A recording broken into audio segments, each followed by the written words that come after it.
cuma disuruh kemana-kemana ya, ikut aja sudah. Amin. Judul hari ini adalah ibadah setan. Ya, kan senang kan? Senang setannya atau senang ibadahnya atau senang Tuhannya nanti ya? Kita butuh interaktif ya, saudara ya. Setan tuh sebetulnya Tuhan tuh punya lawan apa sih? Siapa lawan paling kuat yang ada di bumi ini? Coba. Siapa lawannya Tuhan sebetulnya? Siapa lawannya Tuhan? Hah? Setan ya? Gak apa-apa, jangan sungkan-sungkan Tuhan. Mau saling mengenal semua ya. Lawannya Tuhan adalah setan. Tapi beneran nggak setan itu lawan paling kuat? Bener nggak sih setan lawan paling kuat? Bener nggak? Setan lawan paling kuat atau enggak? Kenapa kok enggak? Nah, karena Yesus nggak ada lawannya. Setan itu bukan lawan terkuat, tapi setan pakai cara supaya dia bisa menang. Apa caranya? Setan itu nggak kuat karena Tuhan Yesus bisa ngusir setan, betul ya? Setan kalau ketemu Tuhan Yesus diusir sama Tuhan Yesus. Dengan gampang setan diusir. Karena setan nggak kuat, dia tahu dia bukan lawan seimbang buat Tuhan. Akhirnya dia pakai cara apa supaya dia bisa menjadi penyesat buat saudara? Dia domplengi firman Tuhan. Bisa nggak setan dompleng firman Tuhan? Bisa nggak? Bisa kan? Ya, makanya banyak ibadah. Jangan-jangan ibadah itu adalah ibadah yang didomplengi oleh setan.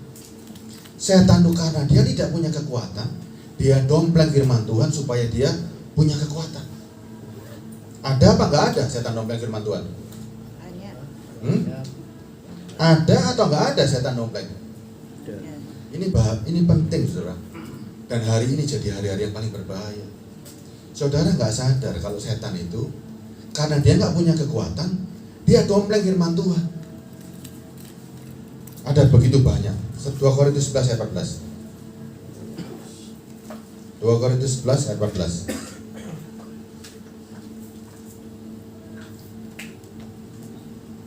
Korintus 11 ayat 14. Hal itu tidak usah mengherankan, sebab iblis pun menyamar sebagai malaikat terang. Hal itu tidak usah mengherankan sebab iblis pun menyamar sebagai malaikat terang. Ada nggak setan yang dompleng firman? Ternyata ada. Bahkan jadi apa dia? Jadi seorang malaikat. Malaikat itu senangnya di mana, saudara? Kita belajar lagi ya. Ayat 15 ya. Ayat 15. Jadi bukanlah suatu hal yang ganjil jika pelayanannya menyamar sebagai pelayan-pelayan kebenaran. Kesudahan mereka akan setimpal dengan perbuatan mereka. Jadi bukan suatu hal yang ganjil jika pelayan-pelayannya menyamar sebagai pelayan-pelayan kebenaran. Kesudahan mereka adalah setimpal dengan perbuatan mereka. Setan punya antek ternyata hari ini. Setan punya anak buah. Nah, sudah mulai ngikuti ya. Malaikat terang yang menyamar ternyata nggak bekerja sendirian. Dia butuh anak buah. Anak buahnya siapa ini sekarang? Anak buahnya kira-kira siapa ini? Saya nggak ngomong dulu, kita simpan dulu ya. Siapa anak buahnya nanti ya. Setan itu dulu senangnya di padang gurun. Paling suka dia. Paling suka. Kesukaannya dulu itu padang gurun. Tapi padang gurun sudah nggak ada orang.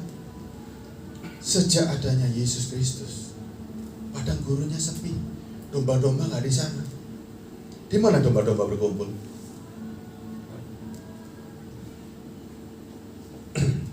Yeremia 4:26. Sorry. Yeskiel 34 ayat 14.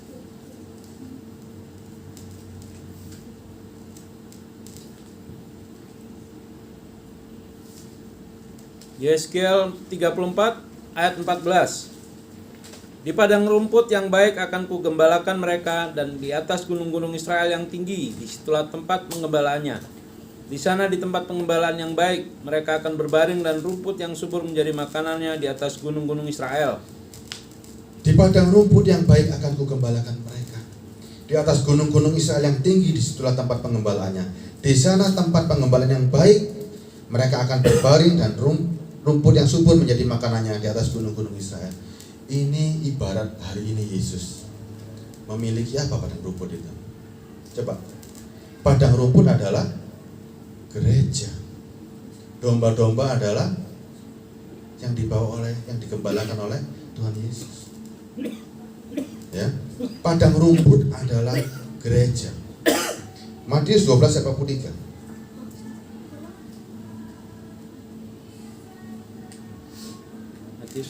Matius 12 ayat 43. Matius 12 ayat 43. Apabila roh jahat keluar dari manusia, ia pun mengembara ke tempat-tempat yang tandus mencari perhentian, tetapi ia tidak mendapatkannya. Stop dulu. Tidak mendapatnya. Apabila roh jahat keluar dari manusia, ia mengembara ke tempat-tempat yang tandus mencari perhentian, tetapi ia tidak mendapatkannya. Bisa bayangkan nggak? Setan itu diusir, dia keluar, dia cari tempat tandus. Ketemu nggak tempat tandus? Tidak. Begini ya. Dulu tempatnya setan itu di tempat maksiat. Dulu tempatnya setan di pasar-pasar. Sekarang tempat itu ada atau nggak ada? Tetapi ia tidak mendapatkannya. Percuma kalau setan menyamar di sana. Orang sudah tahu tempat maksiat tempatnya setan. Karena dia mau jadi malaikat terang. Sekarang kalau tempat padang gurun, tempat yang tandus itu kan padang gurun, ya kan? Dia nggak perlu di padang gurun, dia nggak mau cari di padang gurun. Firman Tuhan mengatakan apa? Lawannya padang gurun berarti padang rumput, di mana banyak domba. Disitulah setan mau menyamar sebagai malaikat terang. Padang gurun sudah kuno, saudara. Ya, kalau mau cari setan bukan di padang gurun hari ini. Cari setan hari ini paling banyak di padang rumput. Padang rumput kenapa paling enak? Karena banyak domba. Nangkep ya? Setan kalau menyelesaikan depan masyarakat itu kuno, setan murah. Setan yang intelek dan setan yang pintar, dia cari padang rumput yang banyak domba gemuknya.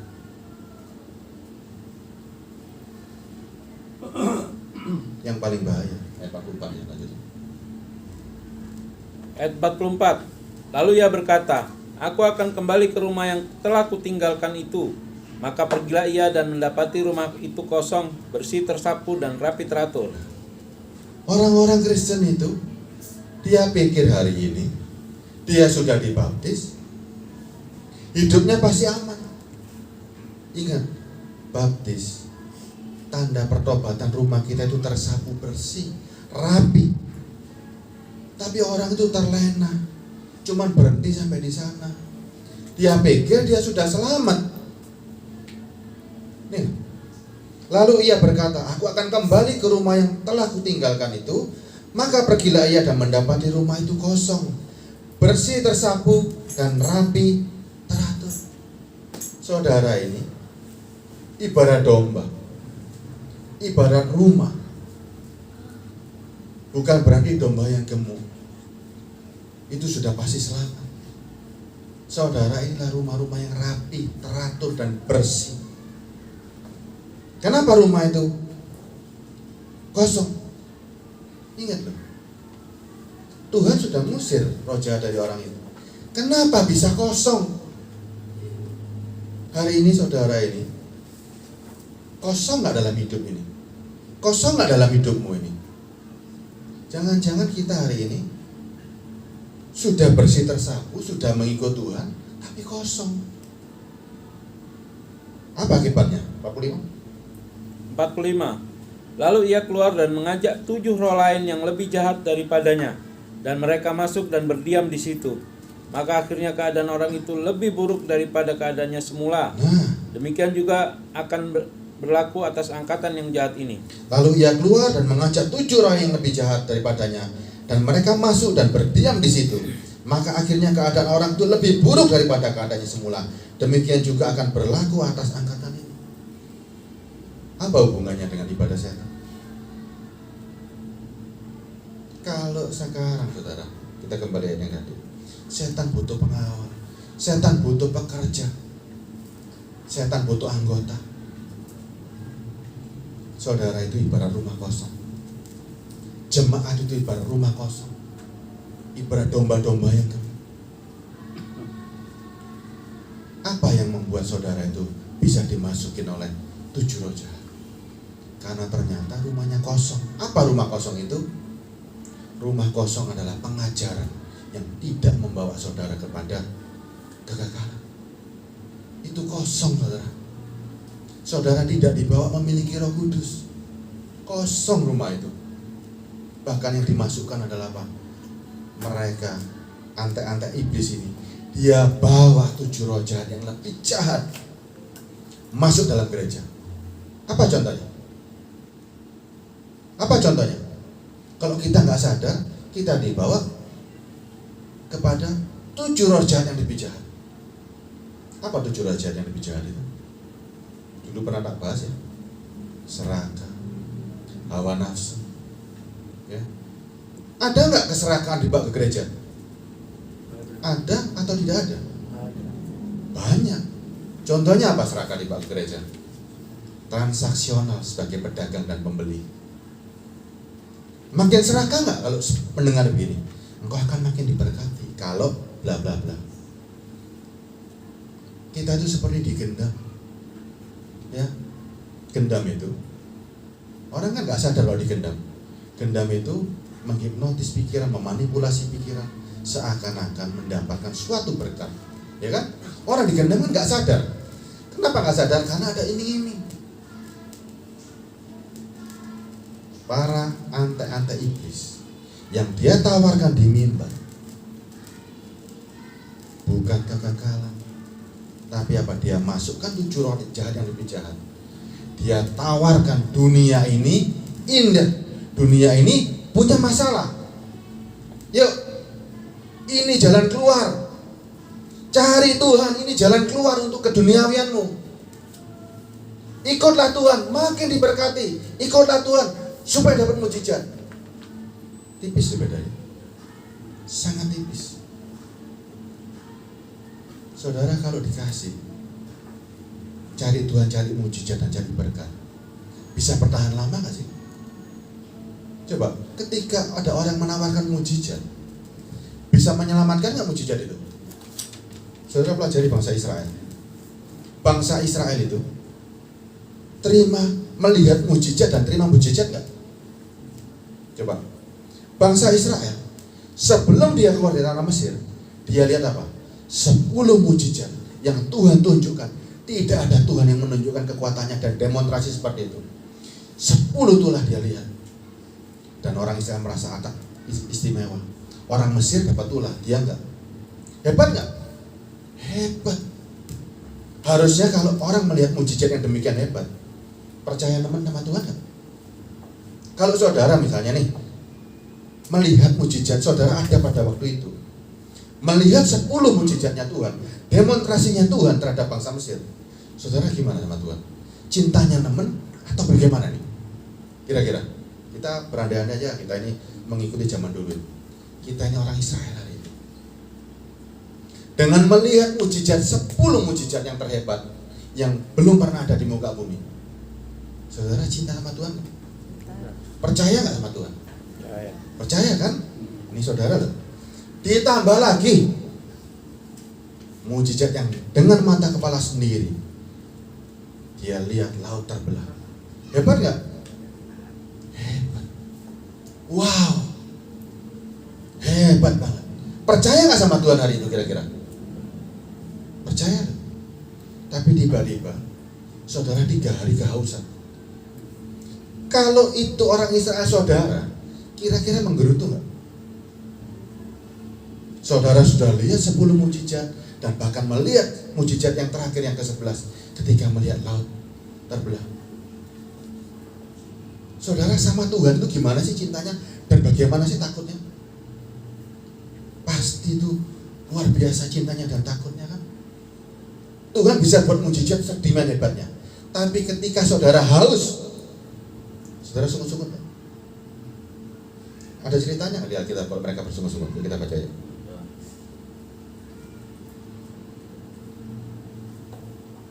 Keluaran 15 ayat 22.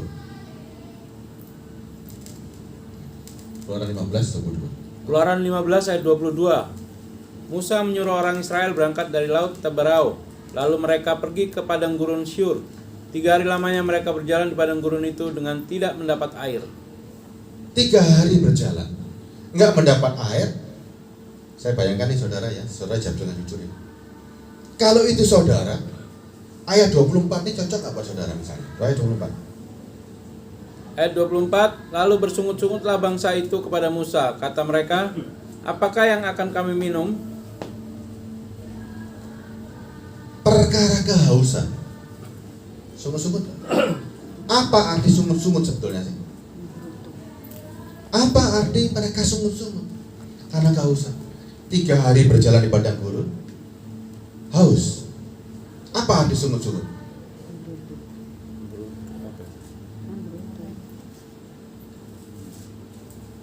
Coba, apa arti sungut-sungut? Menggerutu. Apalagi? Kurang puas. Apalagi?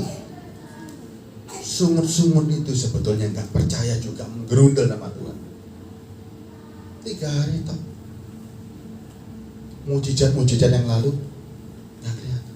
Harusnya kalau saudara jadi bangsa Israel, kalau kehausan, apa ngomongin sama Tuhan? Tuhan ngajak keluar dari Mesir. Kira-kira saudara, ketika Tuhan ngajak keluar dari Mesir, dikasih makan, dikasih minum nggak sih kira-kira? Ibarat lebih simpel lagi. Ketika Tuhan mengajak, ketika saudara ngajak anak keluar ke mall, anak itu dikasih makan nggak kira-kira? Dijaga nggak? Pasti dijaga, ya kan? Sekarang contoh bangsa Israel dengan mujizat yang demikian hebat, percaya sama Tuhan nggak? Gerundel nggak? Itu loh saudara, ya, ibadah setan itu. Kalau dia tawarkan cuma mujizat, nggak akan memuaskan hidupmu, tetap kurang. 1 mujizat butuh 2 mujizat, butuh 3 mujizat, butuh 4 mujizat. Seakan-akan Tuhan saudara itu tukang sulap. Semuanya dengan sulapan. Coba, kejadian Israel bersungut-sungut berapa kali? Air tadi dikasih sudah bisa diminum, airnya pahit jadi bisa diminum, ya kan? Habis masih dikasih air, minta apa? Setelah air minta apa bangsa Israel? Habis air minta daging, ya kan? Habis daging minta apa lagi? Minta air lagi. Begitu banyak permintaan yang berhubungan dengan seolah-olah mujizat. Yuk, sadar nggak sadar? Ada nggak pengikut-pengikut bahkan antek-antek setan yang mulai menawarkan mujizat di gereja? Dia bukan cari Yesusnya, dia cari mujizatnya. Nih, ini di depan. Dia tawarkan, ini loh mujizat, ini loh berkat. Enak di dunia ini, nikmati. Susah, cari mujizat. Susah, diberkati. Seperti tadi kesaksian, saudara dapat berkat banyak misalnya. Ini misal nih. Terus mati. Buat apa coba? Misalnya sekarang ada pilihan, tidak diberkati, mati masuk surga, enak mana? 2 pilihan. Diberkati di dunia, lupa dengan berkat itu, menikmatinya keterlaluan, mati masuk neraka. Dengan yang satu, tidak diberkati, mati masuk surga. Dalam keadaan susah, ikut Tuhan terus, menyembah Tuhan terus, matinya masuk surga. Ada yang satu, diberkati lupa Tuhan. Ingat loh, berkat itu bisa membuat Anda makin dekat, bisa membuat Anda terlena. Tuhan itu tahu sebetulnya. Terus boleh nggak ada berkat di gereja? Boleh, sangat boleh karena ada firman-Nya. Tapi poinnya bukan di sana. Berkat Tuhan itu, kalau versi Yesus Kristus ada di saya kasih duluan supaya saudara nggak menteri-menteri sama saya, nanti saya takut. Ya. Malah saudara ini kok nggak ada berkat ya? Ada. Ya. Matius 6:31 kita baca dulu. Saya takut dipelihara itu saudara ya. Karena ada yang pelihara bahaya, yang pelihara di depan itu. Matius 6:31 ayat 32 sampai 34. Matius 6 ayat 31 sampai 34. Sebab itu janganlah kamu khawatir dan berkata, apakah yang akan kami makan? Apakah yang akan kami minum? Apakah yang akan kami pakai? Semua itu dicari bangsa-bangsa yang tidak mengenal Allah. Akan tetapi Bapamu yang di surga tahu bahwa kamu memerlukan semuanya itu. Sebab itu jangan kamu khawatir dan berkata, apa yang akan kami makan besok? Apa yang akan kami minum hari ini? Apakah yang akan kami pakai untuk selanjutnya? Tuhan bilang apa? Semua itu dicari bangsa-bangsa yang tidak mengenal Allah. Terus Tuhan ngomong apa? Akan tetapi Bapakmu tahu, Bapakmu di surga tahu bahwa kamu memerlukan semua. Tapi Tuhan jelas, Dia punya perintah yang sangat jelas, tidak transaksional, tapi sikap yang harus dipilih. Ya, ayat 33-nya. Tetapi carilah dahulu kerajaan Allah dan kebenarannya, maka semuanya itu akan ditambahkan padamu. Ini suatu janji yang enak.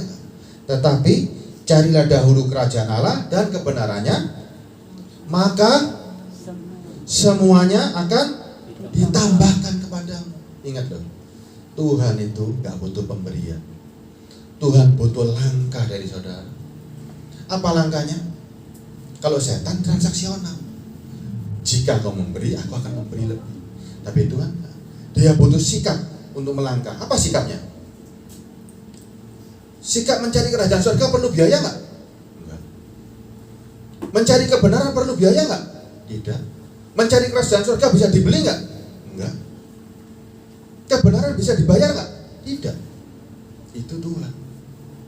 Setan transaksional. Ada sesuatu yang perlu dikorbankan secara duniawi, itu setan.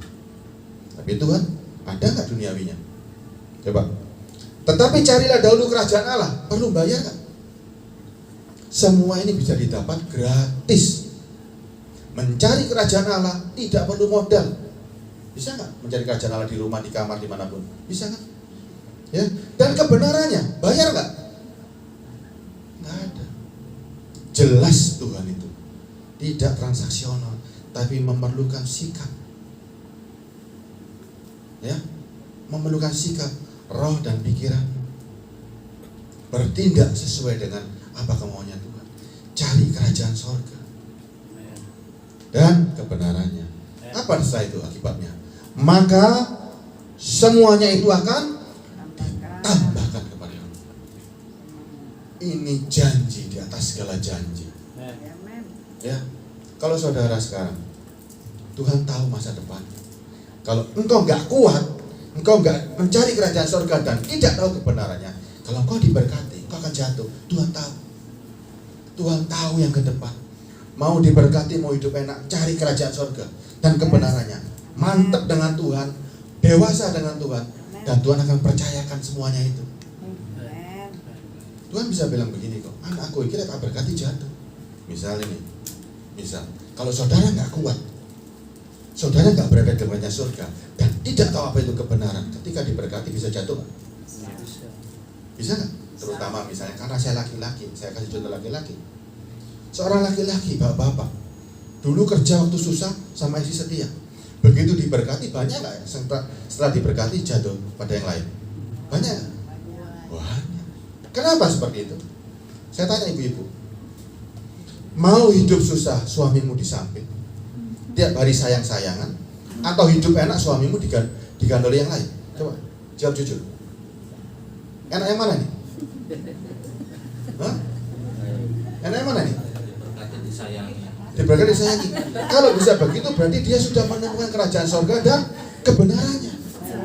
Kalau Anda seperti itu, Anda akan diberkati dan disayangi istri, dan sebagai seorang suami pun akan bertanggung jawab. Tapi banyak waktu susah setia, Waktu diberkati mulai berpikir. Kalau seperti itu kira-kira Tuhan tahu nggak sih? Tahu nggak Tuhan? Kalau engkau diberkati engkau akan jatuh karena engkau masih belum kuat. Makanya cepat-cepat hari ini berubah roh dan pikiran kita. Cari kerajaan sorga dan kebenarannya supaya kita diperkuat. Seandainya kalau kita sudah dipercaya Tuhan, kita nggak jatuh. Kita nggak akan jatuh. Saya dulu pernah merasakan, saudara, kalau diberkati tanpa mengerti sama Tuhan, jadi makin jahat, bahaya banget. Ya, level ini saudara harus tahu. Kerajaan sorga dan kebenarannya itu level saudara hari ini. Di mana kita hari ini? Ke gereja urusannya apa hari ini? Nih, saudara kadang ini, ke gereja maunya cari berkat, tanpa saudara mengerti apa kerajaan sorga dan apa itu kebenaran. Saudara belum kuat, mau memegang api. Berkat itu seperti api. Kalau orang bisa menggunakan, bisa untuk masak. Tapi kalau orang nggak bisa menggunakan, dia bisa terbakar hidupnya. Bahaya, ya. Oke, kita balik pada firman yang roh jahat itu membawa 7 yang lebih jahat masuk ke dalam gereja, karena gereja adalah padang rumput yang banyak domba. Kalau orang sekarang misalnya nih disuruh ke tempat maksiat, orang sudah tahu itu dosa, sudah tahu. Tapi kalau masuk gereja, nyamar dia, pakai jas malaikat terang, menjanjikan sesuatu, ya, menggendam domba-domba. Terus mulai dibakar dia. Mulai menjadikan Tuhan itu Tuhan jadi-jadian. Ada nggak yang menjadikan Tuhan jadi-jadian? Siapa yang memulai Tuhan jadi-jadian? Tuhan yang dibentuk. Siapa yang mulai? Ajaran siapa itu? Ajarannya orang Israel juga. Apa yang kejadiannya? Pernah dengar? Ketika bangsa Israel, Musa nggak turun-turun. Dia minta Harun jadi Harun. Musa nggak turun-turun. Tolong bikinkan aku Allah supaya dia pimpin jalanku. Hebat kan? Hebat kan? Loh, sekarang banyak Allah jadi-jadian di gereja itu banyak. Tuhan itu merentah atau diperintah? Apa sebutan Tuhan dalam bahasa Inggris? Lord. Bahasa Indonesia Tuhan. Yuk, bikin gambaran ini. Tuhan itu memerintah atau diperintah? Perintah. Coba, Tuhan merintah atau diperintah? Kita lihat di ayat di Keluaran ini. Keluaran 32 ayat 1. Allah jadi-jadian dengan Allah beneran itu bedanya apa sih? Ibadah setan itu apa, nanti saudara akan tahu kesimpulannya. Keluaran 32 ayat 1. Keluaran 32 ayat 1. Ketika bangsa itu melihat bahwa Musa mengundur-undurkan turun dari gunung itu, maka berkumpulah mereka mengerumuni Harun dan berkata kepadanya, "Mari buatlah untuk kami Allah yang akan berjalan di depan kami, sebab Musa ini orang yang telah memimpin kami keluar dari tanah Mesir. Kami tidak tahu apa yang telah terjadi dengan dia." Coba bayangin, kita ini ibarat orang Israel hari itu. Ketika bangsa itu melihat bahwa Musa mengundur-undur turun dari gunung itu, Musa itu kira-kira mengulur-ngulur enggak hari itu? Enggak. Musa itu demi bangsa Israel juga. Dia dapat semua perintah dan peraturan. Itu demi siapa? Demi bangsa Israel. Tuhan itu seakan-akan diam. Tuhan diam itu buat saudara. Saudara kan nggak tahu apa rencana Tuhan kalau saudara nggak bergaul karib dengan dia. Saudara seperti bangsa Israel ini. Tuhan mengundur-undur untuk menolong kami. Maka berkumpullah mereka mengerumuni Harun dan berkata padanya, "Mari buat Allah untuk kami." Apa tujuannya? Yang akan berjalan di depan kami, sebab Musa ini orang yang telah memimpin kami keluar dari tanah Mesir tidak tahu apa yang telah terjadi dengan dia. Bahasa kerennya begini. Ayo,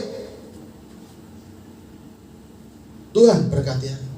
Kan kau nggak tahu kebutuhan. Aku perlu Tuhan semuanya itu. Saudara merintah atau Tuhan yang merintah hari ini? Coba ke gereja hari ini, saudara merintah Tuhan atau Tuhan yang merintah? Coba dengan doa-doa yang ada sekarang. Coba sedikit aja refleksi. Kita itu merintah Tuhan atau Tuhan yang merintah kita? Beda, sangat jauh perbedaan. Kalau saudara diperintah Tuhan, isi doa saudara adalah ucapan syukur, menundukkan diri, berterima kasih. Tapi kalau orang merintah, Tuhan berkati aku, Tuhan seluruh urusanmu engkau minta Tuhan perhatikan. Padahal Tuhan sudah perhatikan, sudah di Matius 6 tadi. Carikan kerajaan sorga dan kebenarannya, semua tak tambahkan. Apa kurang janjinya Tuhan? Semua itu meliputi apa saja sih? Itu meliputi segala yang ada di bumi dan di sorga. Tapi kan perintahnya jelas, cari kerajaan sorga dan kebenaran. Saudara nggak pakai cari kerajaan sorga, nggak pakai cari kebenarannya, pokoknya aku berkatalah Tuhan, pokoknya aku kasih mujizat. Itu yang antek-antek setan yang tawarkan hari ini. Tanpa saudara berubah pikirannya, tanpa saudara harus mencari kerajaan sorga, pokoknya pakai mujizat, pokoknya doa nak kasih mujizat, pokoknya seakan-akan kesannya itu agamawi. Coba doa yang Tuhan Yesus ajarkan apa sih? Yesus pernah ngajarkan doa? Pernah kan? Tutup pintu, masuk kamar. Matius berapa itu ya? 6. Matius 6 ayat 6. Coba aja. Coba doanya orang Kristen yang sesuai dengan Tuhan Yesus. Matius 6 ayat 6. Makanya Matius 6 ayat 6. Kita akan tahu merintah apa enggak. Tetapi jika engkau berdoa, masuklah ke dalam kamarmu, tutuplah pintu dan berdoalah kepada Bapamu yang ada di tempat tersembunyi. Maka Bapamu yang melihat yang tersembunyi akan membalasnya kepadamu. Apa kalau caranya kita berdoa? Orang Kristen harus berdoa. Harus. Caranya bagaimana? Tutup pintu masuk kamar. Ini kita ibaratkan. Tutup pintu masuk kamar, melipat tangan. Ngomongnya apa ini ngomongnya nih? Apa yang kita omongkan? Selanjutnya 7. Masih mau ngomong Tuhan, berkatono aku, sembuhkan aku dan lain-lain. Terus Tuhan bilang apa? Lagi pula dalam doamu jangan bertele-tele seperti kebiasaan orang yang tidak mengenal Allah. Orang yang tidak mengenal Allah carinya apa tadi? Matius 6. Selanjutnya nih, semua itu dicari bangsa-bangsa yang tidak mengenal Allah. Janganlah kamu bertele-tele seperti kebiasaan orang yang tidak mengenal Allah. Mereka menyangka bahwa karena banyaknya kata-kata doanya akan dikabulkan. Selanjutnya, jadi janganlah kamu seperti mereka. Mereka siapa? Orang-orang yang tidak mengenal Allah. Apa yang mereka cari? Karena Bapakmu mengetahui apa yang kamu perlukan sebelum kamu minta kepadanya. Ini loh baru Tuhan. Doanya apa kalau gitu? Tuhan bilang begini, tutup pintu masuk kamar.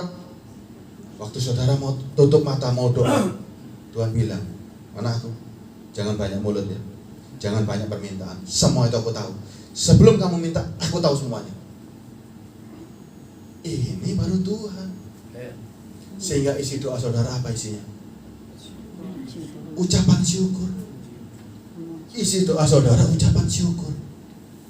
Bersyukur atas keadaan, bersyukur apapun yang terjadi, dan mengetahui siapa itu Tuhan, apa itu kebenaran. Dari antara semua orang yang doa di bumi ini, isinya cuman minta-minta. Jadilah yang spesial di depan Tuhan. Bukan yang meminta-minta, tapi saudara yang memuji Tuhan, supaya mata Tuhan dan telinga Tuhan terarah. Kalau yang minta-minta bosen, dia mau cari orang yang bisa mengucap syukur. Ya, semua permintaan doa bosen, isinya sama, tapi ada yang berbeda. Ada orang yang berdoanya mengucap syukur. Orang mengucap syukur itu sudah tahu bahwa dia di kerajaan sorga. Kalau orang tahu di kerajaan sorga, dia akan mengucap syukur. Apalagi ditambah dia tahu kebenarannya. Permintaan saudara gak aneh. mengucap syukur. Berkat sudah tahu kok, Tuhan sudah tahu. Tuhan itu lo tahu kebutuhan, sangat tahu karena Dia Tuhan. Makanya ibadah setan, ya, yang ditawarkan cuma jasmani, ditawarkan segala sesuatu yang akan menuju kebinasaan. Roh dan pikiran tidak dewasa. Seakan-akan Tuhan itu, kalau kalian menjadi orang Kristen, kalian ini di padang rumput, disiapin rumput gak sih? Disiapin. Kayak domba itu sudah disiapin rumput, ngembek-ngembek terus. Itulah orang-orang yang selalu minta sama Tuhan, ngembek-ngembek ya itu. Saudara, ini bukan domba yang ngembek, tapi kita ini berpikir sekarang. Berpikir dewasa secara roh, ya.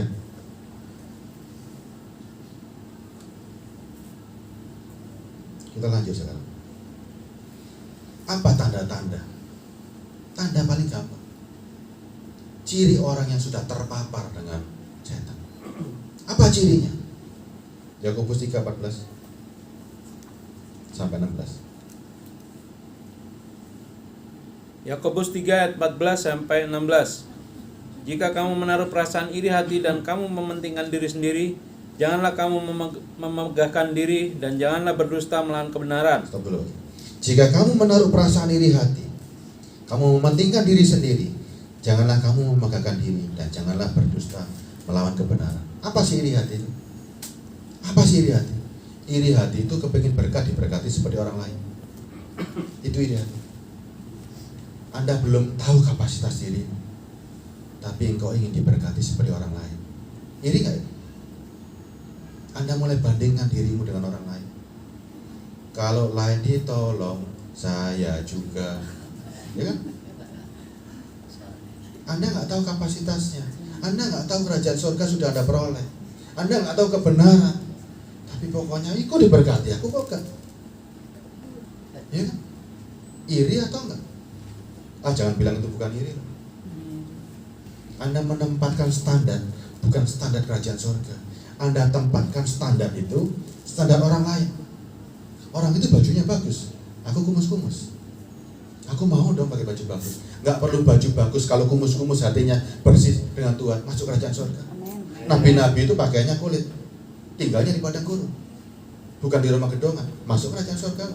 Itu yang terpenting. Saudara menempatkan orang lain jadi dirimu. Itu iri hati. Lanjutnya begitu. Itu bukanlah hikmat yang datang dari atas, tetapi dari dunia, dari nafsu manusia, dari setan-setan. Nah, itu bukanlah hikmat yang datang dari atas, tetapi dari dunia, dari nafsu manusia, dari setan-setan. Manusianya dapat dari siapa? Nggak jelas urutannya. Itu bukanlah hikmat dari atas. Atas itu surga, tetapi dari dunia, dari nafsu manusia. Manusia dapat dari, ada urutannya dari. Tuhan ngomong itu bukan nafsu dari atas. Melihat orang lain diberkati, kemudian kita minta yang sama, bukan dari atas. Itu nafsu dunia. Nafsunya manusia. Manusia dapat dari setan. Jelas. Ayat ini jelas. Kita ini tidak sama. Kita ini masuk kerajaan sorga sudah bersyukur. Cari kebenarannya. Apa sih kebenaran itu? Ya. Terus ayat 16. Sebab di mana ada iri hati dan mementingkan diri sendiri, di situ ada kekacauan dan segala macam perbuatan jahat. Sebab di mana ada iri hati dan mementingkan diri sendiri, di situ ada kekacauan dan segala macam perbuatan jahat. Sumbernya cuma satu. Membandingkan diri dengan orang lain dan kita seperti orang lain. Itu munculnya segala macam kekacauan dan perbuatan jahat dari sini. Gak sadar kan? Gak sadar loh. Mudah-mudahan di gereja ini gak ada, yang ada di YouTube. Ya, di sini gak ada YouTube yang ada. Ya, jangan ya, jangan. Ciri yang kedua, 1 Korintus 10 ayat 13. Iri hati itu asalnya nafsu dunia, dari manusia, dari setan. Ya, yang kedua. 1 1 Korintus 10 ayat 7. 1 Korintus 10 ayat 7. Dan supaya jangan kita menjadi penyembah-penyembah berhala, sama seperti beberapa orang dari mereka, seperti ada tertulis, maka duduklah bangsa itu untuk makan dan minum, kemudian bangunlah mereka dan bersukaria. Penyembah-penyembah berhala seperti apa? Sama seperti beberapa orang dari mereka. Seperti ada tulis, mereka duduk, maka duduklah bangsa itu untuk makan minum, kemudian bangun mereka dan bersukaria. Dunia yang tawarkan ini, saudara. Ini yang dunia tawarkan. Ke gereja itu supaya diberkati, ke gereja supaya dapat mujizat, ke gereja supaya dapat kesembuhan. Semuanya itu kalau saudara tahu kebenaran, semua itu nggak perlu asal aku masuk surga. Ya, semua itu nggak perlu asal aku masuk kerajaan surga. Itu paling penting. Aku masuk dalam kekekalan, itu paling penting. Tapi juga nggak, kan kita bilang, doa aku masih hidup di dunia kok. Benar, sudah ada janjinya kan. Semua itu dicari bangsa-bangsa. Cari dahulu kebenaran, kerajaan surga dan kebenaran. Jangan seperti yang aneh-aneh ya. Jangan. 1 Yohanes 5:21. Apa pesannya Tuhan? Ya. 1 Yohanes 5 ayat 21. Anak-anakku, waspadalah terhadap segala berhala. Berkat, kekayaan dan lain-lain bisa jadi berhala. Bisa nggak? Apa sih berhala itu?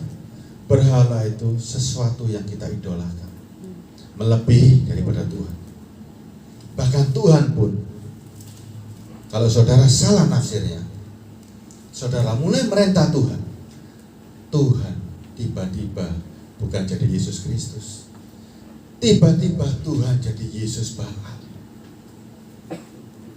Asal Tuhan penuhi kebutuhanku, asal Tuhan begini, saudara mulai cari Tuhan itu, cari yang cuma bergantung. Saudara perintah dia untuk menjadikan batu jadi roti. Ingatlah, tipis sekali bedanya, sangat-sangat tipis. Batas tirainya itu tipis banget. Ya, waspada terhadap segala berhala. Mujizat, berkat dan lain-lain bisa jadi berhala.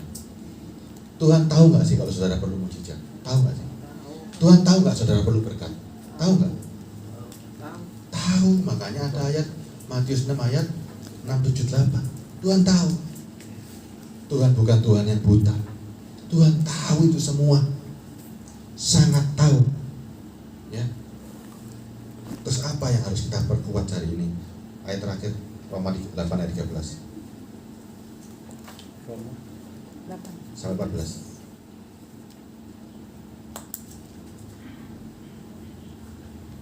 Roma 8 ayat 13. Sebab jika kamu hidup menurut daging, kamu akan mati. Tetapi jika roh kamu mematikan perbuatan-perbuatan tubuhmu, kamu akan hidup. 14 ya. Semua orang yang dipimpin roh Allah adalah anak Allah. Sebab jika kamu hidup menurut daging, kamu akan mati. Tetapi jika oleh roh kamu mematikan perbuatan-perbuatan tubuhmu, kamu akan hidup. Semua orang yang dipimpin Allah adalah anak Allah. Ini ayatnya begini maksudnya.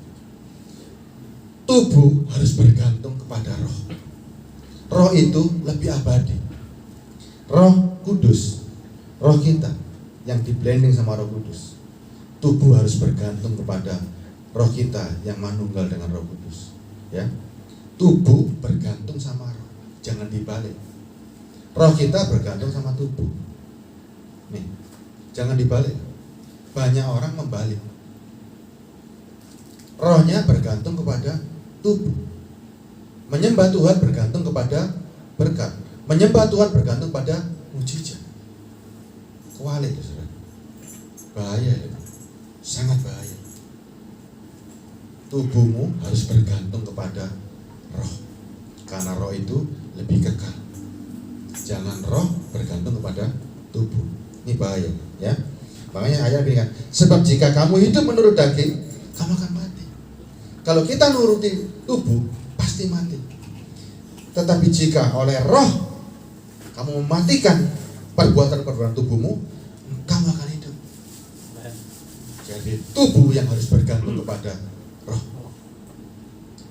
Apa isi roh? pikiran Kristus dan segala kebenarannya yang ada di dalam kerajaan surga. Ya, perkuat ini, baru Ben akan mengajarkan lebih dalam lagi. Makin hari pengetahuan akan kerajaan surga dan kebenarannya makin ditambah-tambah. Ya, sehingga saudara merasa apa? Tidak ada masalah. Karena kita itu ada di Yohanes ya. Aku di dalam Bapa, kamu di dalam Bapa, aku di dalam kamu. Coba di mana ayatnya? Yohanes 14 ayat 20. Oh ya, ayat 20. Ayat terakhir beneran ya. Berapa itu? Satu kita ya. Pada waktu itulah kamu akan tahu bahwa aku di dalam Bapa dan kamu di dalam aku dan aku di dalam kamu. Saudara di mana? Saudara di mana? Tenggelam. Saudara tenggelam di dalam hadirat Allah. Jadi setiap saudara melangkah, yang saudara tampilkan, yang saudara bawa itu siapa sih sebenarnya? Yesus sendiri dan Bapa itu sendiri. Sehingga kita itu di dasarnya, tubuh kita itu sebetulnya gambaran daripada Kristus. Kalau gambaran daripada Kristus, apapun yang kita lakukan, semuanya berkenan kepada Tuhan. Dan kalau kita itu adalah bersama-sama dengan Tuhan, ada masalah enggak? Tidak ada masalah. Karena kita sudah masuk dan di blending dengan Tuhan dan manunggal dengan Tuhan. Amin. Ya, kita tutup di sini. Bapa di surga, kami percaya bahwa ibadah di sini bukan ibadah yang menyembah kepada setan, bukan ibadah kepada berhala-berhala. Kami mengidolakan Engkau Yesus, kerajaan surga dan kebenaran. Bapa, bimbing kami dari hari ke hari mengerti bahwa Engkau Tuhan bersama Bapa dan kami masuk ke dalam Bapa dan Engkau bersama kami. Bapa, terima kasih atas pengetahuan ini. Kami percaya bahwa Engkaulah Raja dan Tuhan kami, yang memerintah kami, yang memiliki otoritas tertinggi Tuhan. Kami gak berani Tuhan memerintah Engkau. Kami hanya bisa mengucap syukur dan menyembah sebagai Tuhan dan Raja kami yang berkuasa. Terima kasih Bapak, Engkau telah memberikan kehidupan di dunia ini, suka duka, senang maupun susah, semuanya daripada-Mu Tuhan, untuk kemuliaan-Mu Tuhan. Engkau tahu kapasitas kami dan ajar kami untuk mengerti rencana. Kami yakin Kau Bapa yang baik tidak akan memberikan ular dan kalajengking, tapi Kau akan memberikan Roh Kudus-Mu yang terhebat, karunia yang terhebat. Terima kasih Bapak, hanya di dalam nama-Mu Yesus Kristus kami menyembah dan bersyukur. Haleluya. Amin.